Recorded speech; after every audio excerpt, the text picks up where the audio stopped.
Welcome back to Sports Federation TV. We're joined by someone who most of us have idolized over a period of time as our heroine, someone who carries the flag of South Africa broadly on her shoulders, and someone who's made a huge difference in sport in South Africa, more locally in Stellenbosch, but also in Cape Town.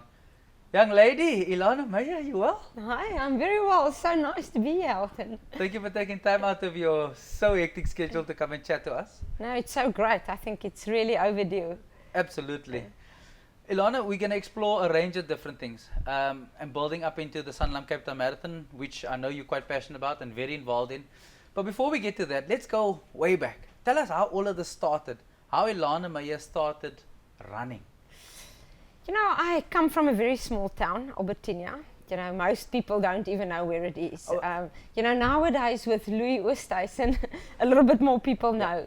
But, you know, so grew up in Albertina. My mom was a PT teacher. So, you know, since I was small, I liked sport. But then when Nadia Comaneci won gold, you know, I was 9 years old and, you know, that became my dream. You know, I just wanted to become a gymnast. But, you know, obviously, you know, Albertina didn't really offer any opportunities. So, you know, so then there was a fun run and I thought, okay, let me get ready for this fun run. You know, so that's where it all started. And I think, you know, and I decided I will go for runs on the farm. And, you know, I instantly fell in love with running. I loved the fact that I could, you know, decide how far I want to run, how fast I want to run, you know, where I want to run. So, you know, I just loved the individuality around running and the freedom. And, you know, so really it started as a little girl. And you got addicted to the endorphins, as they say. Yeah, I think, you know, certainly that, you know, I like the fact that I could own it. You know, I could do it wherever I was. You know, it was independent on, you know, the rest of the team needs to be there. You know, then, you know, the more you run, the more you want to run. And I think, you know, that's the amazing thing I always tell people. You know, the thing that people don't realize is running is only really nice when you fit. You know, the process of getting fit is often, you know, that's not so nice. But running is really lovely when you fit. Absolutely, because you can decide now. In your case, you're going to do it 21 and you'll feel fine. Absolutely, you know. So and you can decide you want to run in the mountains, you want to run it, you know, wherever. So, you know, for me, I still love running even today, and you know, for very different reasons. You know, obviously, you know, I don't compete anymore, but you know, I still love going out for a run. A day that starts with a run is still a much better day. And it sets the tone for the rest of the day. Because you've already got the endorphins going. Your mind is clear. You set yourself a goal. You need to run a 10K. Not necessarily in the fastest time, but you've already attained one goal for the day. Yes, you know, so I think it's, you know, for me, there's various reasons why. You know, it gives me energy. It certainly does. You know, the days when I don't run, I feel much more tired than the days that I do run, you know, so it gives me energy. You know, and I think often you just get rid of like a lot of junk in your mind, you know, you cleanse your mind, so it's cheap psychology. You know, so I still enjoy going out for a run. You know, it's still one of those things that, you know, it makes a day a better day. Absolutely. You touched on competing. I mean, we Googled you and we found Wikipedia, Elana Meyer. I mean, really.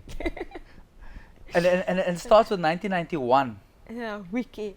You know, it's so amazing. You know, when I started traveling in, you know, obviously 92 was the first year we could compete overseas. But 91, you know, I invested in a ticket and actually went to the Tokyo World Championships to go and watch it, to see. Because by then Nelson Mandela was released from prison, you know, and I was hoping that, you know, soon I will have the chance to compete, you know. So, but back then, you know, there was nothing like internet and you know, email and you know, so it was faxes, you know, so of a postduif, of a paard met 'n briefie. Yeah. So it's unbelievable, you know, how things developed over the last 2.5 decades. You know, so it's amazing, you know, what you can do or see now by just, you know, pressing in a name. Absolutely. And, you know, all the overload of information. I mean, you were at the top of your game in the South African circuit in the 91. And now you're going over and you're competing in your first international race. Do you remember it at all? You know, absolutely. I think, you know, it was such a long, it was such a long road to get there. You know, I think, you know, as a little one, my first dreams was to become a Springbok athlete. You know, and then, you know, Zola, I was competing against Zola, and, you know, all of a sudden Zola was a world-class athlete, you know, and she was way better than me. But, you know, I also ran a qualifying time in 1984 to go to the Olympics, you know, and 1988. You know, so only 8 years later, you know, I had the chance to walk onto the track, you know, in places outside South Africa. So I was very ready, you know, but also very unprepared. You know, I think when you only compete in South Africa, it's like you walk onto the track, you know every single athlete, you know how they run, you know if somebody's, you know, so you know everything about every athlete. You know, so all of a sudden there, like all the athletes just look so good, and you know, and you didn't know them. You know, I knew them from, you know, their names, but I didn't.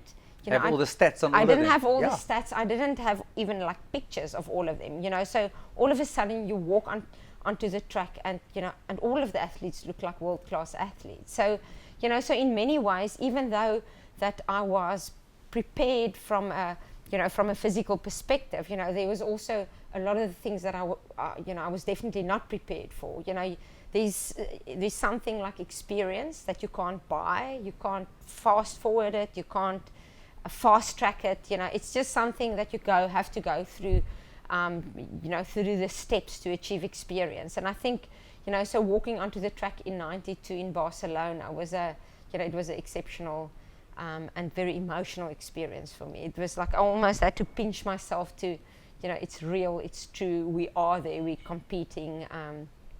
You know, so it will always remain a very special event for me. And I mean, then you had black hair, so people may even not remember you if they look at that picture then and look at you now. Yeah, you know, so I just, like all my running career, I had like short black hair. So when I retired, I just thought, you know, like a change is as good as a holiday. So, you know, so I slowly grew it a little bit by little bit, you know, and now, you know, unfortunately, you know, it's not only, you know, to get respect on my side, you know, it's natural progression. Absolutely. Elana, in 1991, you set the 15-kilometer record at 46 minutes and 57 seconds, and it took someone up until 2009 to break that record. How does that make you feel?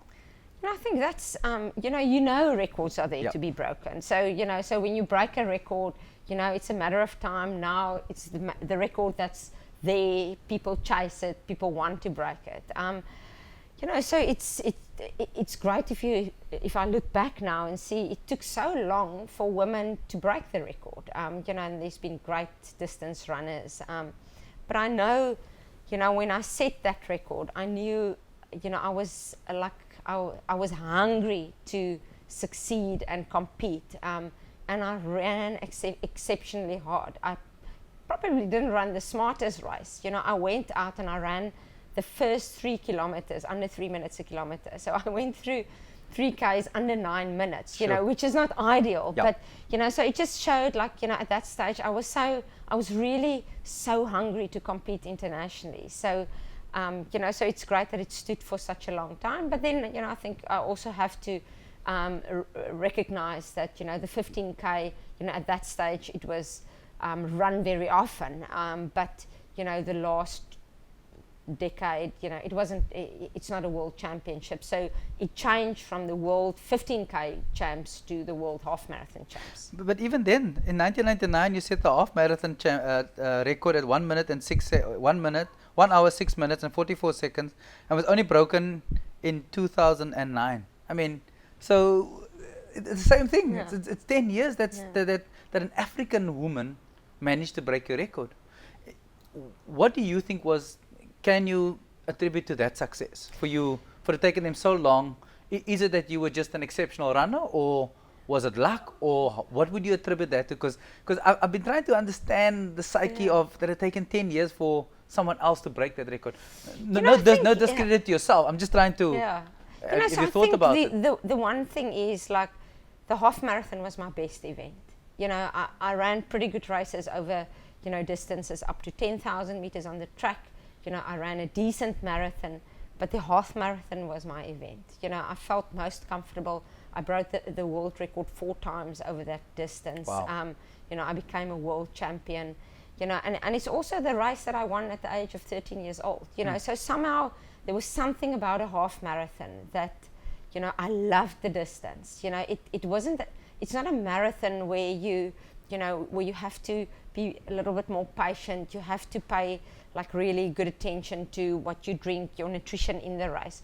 For me, the half marathon was a race you could start and you could race it. You know, I never like took any special drinks on a half marathon. I started the race and I raced it. So I really loved the distance. And I think, you know, I ran it a lot too, you know, so I ran at least, you know, 3, 4, 5 times a year, some really competitive half marathons. So, but, you know, so I think, you know, it's probably a combination. You know, it is a distance that I think that was probably my best event, you know, and then, you know, I think internationally, you know, there's great half marathon athletes that, you know, sometimes you just don't, it's a championship, so the gold medal is more important than, you know, than the time. So often athletes just don't chase the record, where, you know, records was definitely something that motivated me. Yeah. You know, I wanted to be the fastest run in the world, you know, so, and, you know, and that's why, you know, achieving that, setting a world record was always something very special for me. Absolutely. We're going to take a break with a past world record holder who drove amazing lengths to maintain the world record, Elana Meyer. See you now.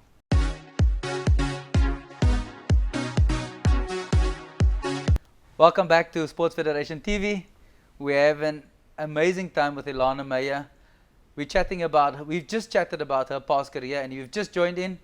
You're about to be taken on a roller coaster ride. Elana, we've touched on your running career, which was huge highlights, and had us on the edge of our seats for many of those races that were on TV. Now that you retired from the track, retired, not retired in sport. From life. No, because you've done so many things. I mean, one of the first things that I think stood out for me in your career was your involvement in JAG Foundation. Tell us a bit of how that all came about and what your involvement was with that. You know, so sport just gave me so much, you know, coming from a small town, you know, sport really gave me, you know, a life that I, you know, never imagined. You know, it opened doors, you know, and even though I, you know, had the privilege to go to a university, to get a degree, to get a honors degree, you know, I always believe, looking back, is that sport was my greatest teacher, you know, so I think just being so privileged to have a long career, you know, a big part was in isolation, but then I still had another like 12, 13 years running on the international circuit, you know, so when I retired, I really wanted to give back. I think, you know, the sport gave me a lot, and, you know, and for many years, like, all the focus was also, you know, it was on myself. You know, everything I did was, you know, to try and become the best athlete that I can be, you know. So at the end of a long career, you know, I was also tired of, you know, like, everything I do, you know, is just for me. So, you know, so when I finished off, you know, I really wanted to be in a position where I could, you know, pass on some of my knowledge, you know, hopefully some of the passion. And, you know, so when I met Greg James in 2005, 2006, you know, and he said, you know, he wants to do something, you know, upliftment through sport, you know, using sport as a vehicle, you know, I thought, you know, that really is the perfect opportunity. So, you know, so JAG Foundation was founded early 2007 and launched, and, you know, and it was a great opportunity. You know, I loved it. So, you know, I was basically the CEO of JAG Foundation. We focused on running, rugby, and riding, the 3R sports, you know, and like really, you know, going into to communities to develop sport from a grassroots level. You know, I believe every single child in South Africa should have the opportunity to play sport and to learn through sport. You know, you will always get you'll get the youngsters that excel in the sport. But you know, for me, like every single child growing up in South Africa should have the opportunity to play sport, and that was at the heart of the JAG Foundation. You know, so so when we started that, you know, running is obviously, you know, the thing closest to my heart, and also something that you can do anywhere. You know, it doesn't matter where you live, where you stay. You know, you don't need a lot. You don't need facilities. You don't even need shoes. You know, Zola Budd ran, you know, for most of her career without shoes. Yeah. So, you know, so you can do it anywhere. So it certainly was a great opportunity to, you know, to work with Greg and, you know, and establish the JAG Foundation and spread our wings across, especially the Western Cape, but into the rest of the country. I think one of the highlights for me with the JAG Foundation is the Mighty Meters program. Absolutely. Because I think that program could touch anybody. You know, and it's such an essential concept, you know, where kids get the opportunity to do exercise, you know, and still the best way of exercising is running. You know, running is still the basic of, you know, 90% of sport. So if you can give kids the opportunity from, you know, since they're little to run, to, you know, to be active, to run, you know, and then even combine it with goal setting. You know, if I run, you know, a kilometer at a time, run 42 days in a you know, back to back, then I've done a marathon, you know, so there was so much, you know, it really is a great program. We've adopted it from the New York Roadrunners Foundation, where they've got the Mighty Meters the Mighty Milers program. You know, so I still think, you know, it is one of those programs that should exist in every single school. Absolutely. I mean, the reward there after every milestone is what kept kids coming back. Another big milestone is the Sanlam Cape Town Marathon that's now a few weeks away. Tell us a bit about your link and involvement into that. I mean, let's fast track a few years. Yeah, you know, so it was about 2 years ago that, you know, I was sitting with Francois Pinard and, you know, and we discussed, you know, we discussed actually EnduroCAD, the Endurance Academy that I founded 2 years ago. And, you know, and it just came up that why hasn't Cape Town it's an iconic city, but why is the Cape Town Marathon so small? You know, at that stage, there was 1,200, 1,400 people running the Cape Town Marathon. So we decided to, you know, let's see if we can get involved and, you know, like really build it into an iconic city marathon. You know, so with Francois Pinard, we formed a partnership with Western Province, and, you know, with his involvement too, we managed to get Sanlam on board, you know, and now really, you know, going forward, we are going for gold. So after the first year, we managed to achieve an IAAF silver label status, you know. Which means what? So people can get a sense of what it is. You know, so for silver label status, you know, you need to have a certain amount of athletes, you know, coming from abroad, coming to compete, you know, on the elite side. You know, and now we're going for gold. And to become a gold label event, you know, there's like a really strict criteria, but that will put you, you know, alongside the marathons, you know, like the Paris Marathon, Prague Marathon, you know, a lot of the international marathons, 30 of them around the world are gold label events, you know, so that's our first goal. You know, it's an event we want to build into an iconic city marathon, you know, but ultimately we would like to stand alongside the giants, the London, Boston, New York, Chicago, Berlin, Tokyo, you know, because Africa is the home of running, of marathon running. You know, all the best marathon runners come from Africa, but still, you know, the Sanlam Cape Town Marathon is the first and only silver label marathon on the African continent. You know, so from a continent that produced all the best marathon runners, you know, so that's where we want to take it. You know, ultimately we want to be the marathon major for Africa. That's our dream, but obviously we have to take it step by step, but that's the Olympic dream we have for the Sanlam Cape Town Marathon. So this year will be the second running of the revised event. It will be run on the 20th of September. You know, which focus on the iconic marathon distance, which is 42.2 kilometers. You know, it still remains till today the final event of the Olympic Games. You close the games with the men's marathon. So globally, the iconic marathon, is still the distance run in all the city marathons. South Africa is different. We've got the ultra marathons, which, are great, truly South African events, but, they are not a standard marathon, and will never attract, the world-class best. The world-class best, Absolutely. So we're very proud and excited about, what we've managed to achieve within a year. But really excited about the opportunity to build it over the next 3 to 5 years, into those must-run marathons around the world. And it's not only for Cape Town, for South Africa, but it's really an event for the whole of Africa. It's already become a global event. Ilana, the route has changed. Tell us a bit about the route. Yes, so last year was the first running of the revised event, which already has had some changes in the route. So this year again, we've cut out some of the the out and backs to make it a faster route. Already last year the time was 2:10 for men and 2:30 for women, which made it the fastest marathons on the African continent. So this year also we've cut out. You're still going, into District 6, but the hill is a lot shorter. Dankie toch.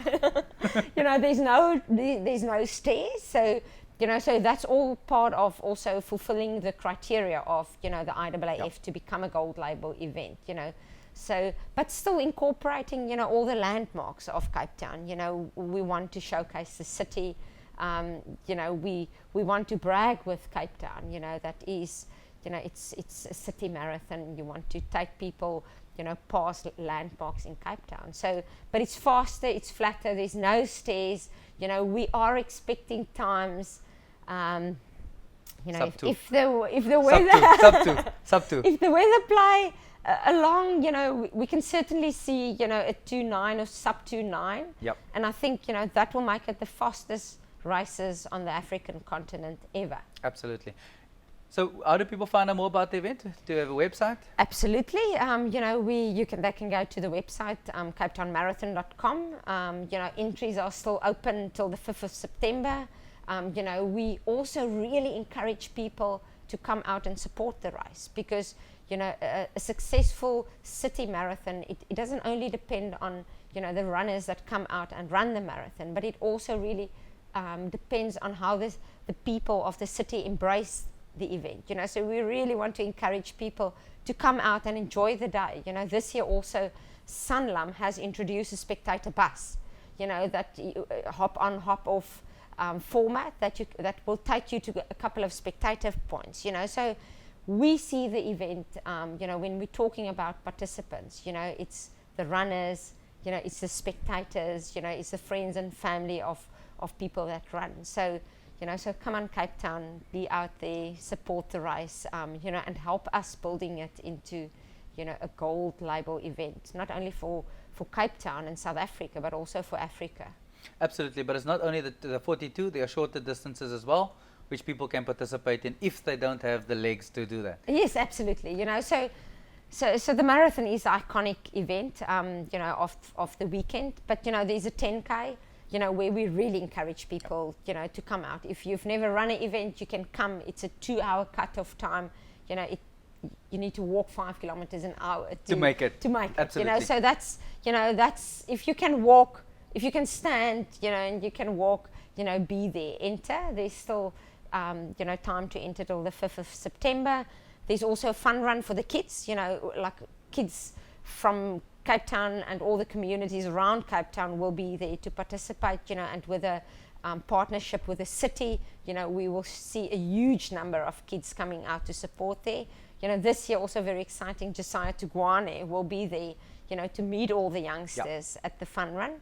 And then there's 2 trial races, but unfortunately those are already full. Absolutely. Ilana, it's been an awesome pleasure having you in studio. We'll invite you back because I'd like to explore EnduroCAD at the next opportunity that you find yourself on this side of the Boerewors curtain, coming from Stellenbosch. Thank you for your time. Yeah. It's been awesome to have you in studio, and we look forward to a great event at Sanlam Cape Town Marathon. Thank you for all that you do. No, thank you so much, Elton. It was awesome to be here. Thank you. Unfortunately, we've come to the end of another exciting show. We hope you enjoyed it. We hope you've been inspired by the likes of Elana, Meyer, by the young man from Celtic Areas, and Sandy, the Masters lady swimming. Have yourself an amazing weekend. If you're going out for a run, make sure you run in a crowd. Be safe.